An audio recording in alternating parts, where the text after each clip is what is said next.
having me here today. I'm very excited to be part of this conference, and kudos to Nicole and her team for pulling it off, because it is pretty amazing to have this kind of an event and this much participation.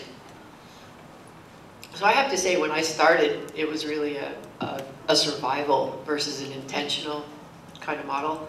And really my passion has evolved from surviving to thriving over the years. So I was in the visioning workshop a few minutes ago, and I wish I could say that it was that intentional and that I thought through my values and how my vision and the lighthouse and the water and the boat and how those were all going to keep on track. And I wonder how it would have been different if that had happened. And then I think back to the speaker this morning that was talking about, just being open to the opportunities that are around you, and that was definitely more the case than what it was. Is just kind of seeing what was there and kind of moving with it. And it was just, I feel like I've been really fortunate over a lot of different points, and the timing was right in the right place at the right time, and so it really worked out.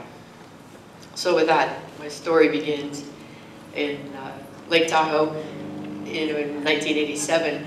I had a small espresso cafe back in the days when it wasn't so common, and people would come in and they'd look at the menu board and kind of go, "What's a cappuccino thing?"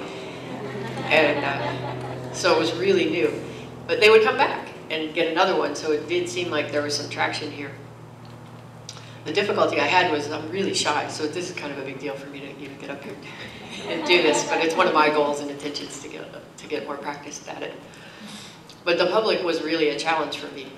People I enjoy, but the public is definitely a different skill set. And I recognize that maybe there were some links to this business cafe model, but it needed to be more than one, so it wasn't me, baking all night long and then waiting on people in the morning. And I went to the bank and tried to get some money, and they told me, no, I don't think so. And I was 29 years old, and no college degree, let alone an MBA. And they just weren't going to do it. And there were VCs, and I don't think that was around then. I was certainly unaware of it. It might have been around, but I didn't know anything about it. And so that didn't seem like it was going to work out. And I had a business partner, and that wasn't working very well either. And so it just that was all a sign. So I packed up my little pickup truck and with my oven and my mixer, and drove down to the Bay Area. I walked around through San Francisco, and I saw there were several other little cafes starting up serving espresso. And what I noticed is that they weren't baking. They either didn't have coffee or they had pastries that had come from Costco. And so I thought, well, here, maybe this is an opportunity. The other problem was, other than the oven and the mixer and that little beat-up pickup truck, I didn't have any money, right? $5,000. And so then I went to a couple of restaurants trying to find some space, because even then there were some rules. There weren't as many as there are now, but there were some rules. And I couldn't bake in the back of the pickup truck. So I went to Hobie's restaurant and talked them into letting me, because they served breakfast and lunch at the time, no dinner. And so they let me rent the kitchen from 3 in the afternoon until 3 in the morning for $500 a month. So I thought, okay, this is a good deal. So that's how I got started.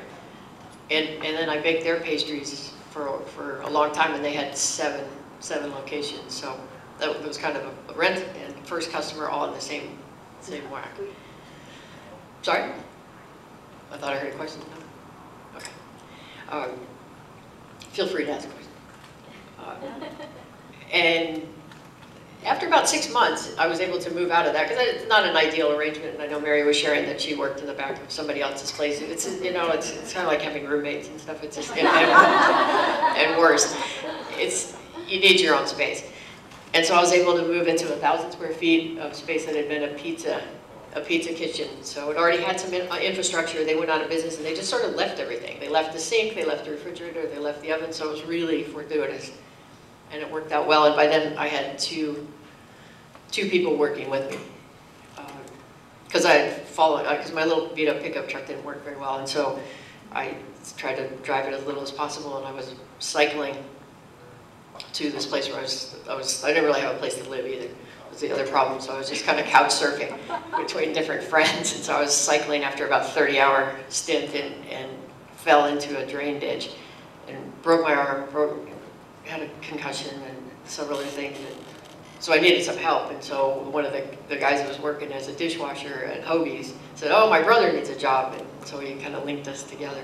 So I got my first person that worked with me. And so by then there were 3 of us, and then we were baking in this 1,000 square feet, and it served us really well. For a long time, that's a picture of me at 32. And there was the little beat-up pickup truck that made deliveries, and I put speed racks in the back. Those kind of little covered catering cabinets. So I'd load up the pastries in those and then make the deliveries. And fortunately, I was able to make them in the middle of the night, which meant there was no traffic and no parking issues, and also nobody could see my truck and the sort of state that it was in. We had keys to everywhere, so you just go and pull up, drop off, open up the door, drop off the pastries, pick up the empty boxes and trays, and head on to the next location. And that's what we did for a long time, was supporting the coffee shop. So the coffee shop business was booming at that point. Or starting to boom. It was just starting to take off, and every week there would be a couple of new places opening, and it was word of mouth mostly. I never really did sales. As being shy, that's pretty hard to do. And one place would open, and then they'd open a second location, or the manager would quit and they'd go somewhere else, and we'd stay there, and then also go where the manager was going. So we were growing nicely. And then in 1992, Starbucks came to the Bay Area. And a friend of mine who lived in Seattle had called me, and she said, "They're coming, and you need to go sell to them." And I was like, "Well, I don't know how I'm going to do that." So she gave me the number, because she knew I probably wouldn't. But I actually did call them, and they weren't open yet. And the guy that answered the phone, Tim, said, "Well, I think we're already going to buy our pastries from this other place." And I just took a deep breath and said something. I don't know what I said, and Shirley, just to shut me up, he said, "Okay, come by in the morning." So I stayed up all night and made a whole bunch of new stuff. And I don't know why I thought I had to have new stuff. I just thought my current, I just needed new stuff. It was sort of a creative inspiration. So I stayed up all night, and I went up and showed it to him, and he's like, "Okay, these are pretty good. You have to go through our process though," which meant, going through some stuff in going to Seattle. And he goes, "So I need you to send these to Seattle." I was thinking, okay, I don't have $20, literally, that the FedEx would require to do it, and I don't want FedEx throwing my pastries around. So I packed them up, and I went to the airport, which you could do at the time, and went to the gate for the Seattle flight, which you could do at the time. Don't accept boxes from a stranger. Yeah, box of pastries. And I taped them all up too, because I didn't want the person to take them. So and then I looked for what I thought was a college student, or somebody that didn't have a lot of stuff. And so I handed them this box, and then a little bag of cookies. And I said, "Please take these up. My friend will meet you in Seattle, and here's some cookies that you can eat, but please don't eat the things that are in this box."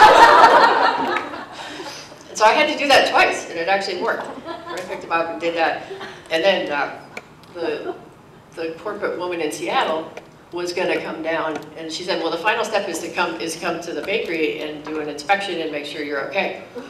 And we were clean enough and all that. The thing is, we just weren't very busy, compared to supporting the store. But by then, they only had like 300 stores nationwide, and this was their first in San Francisco, so they weren't that big. So we ordered a bunch of extra flour, filled it up, got 4 of my friends and put them in chef coats, and I said, just look busy. Don't touch your hair or your mouth or anything.